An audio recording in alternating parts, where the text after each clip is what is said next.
Welcome to లాలన్నర్. ఈ వీడియోలో మనం సివిల్ సూట్లో అవసరమైన పత్రాల జాబితా గురించి ఈ వీడియోలో మనం తెలుసుకుందాం. ఈ జాబితాను జాగ్రత్తగా అనుసరిస్తే మీ కేసును సజావుగా దాఖలు చేయవచ్చు. అయితే ప్రారంభించే ముందు ఈ ఛానల్ని సబ్స్క్రైబ్ చేయండి. ముందుగా ఇండెక్స్ కేసుకు సంబంధించిన అన్ని పత్రాల జాబితా. ఇది మీ కేసు డాక్యుమెంట్ను క్రమబద్ధంగా ఉంచడానికి సహాయపడుతుంది.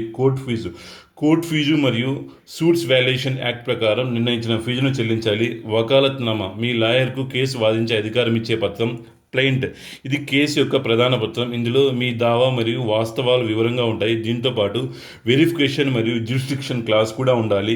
క్లయింట్కు మద్దతుగా అఫిడవిట్ క్లయింట్లోని వాస్తవాలను నిర్ధారించే ఒక అఫిడవిట్.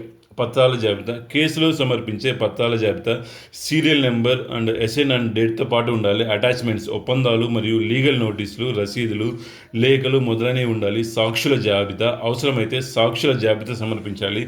తాత్కాలిక మెమో అప్లికేషన్ తక్షణ ఉపశమనం కోరుతున్నట్లయితే ఈ పత్రం అవసరం.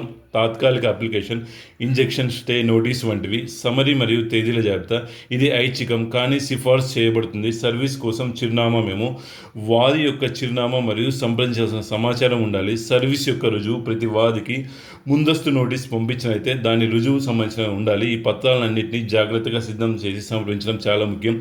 ఈ వీడియో మీకు ఇన్ఫర్మేటివ్గా అనిపిస్తే please subscribe my channel. Thank you for watching video. జై హింద్.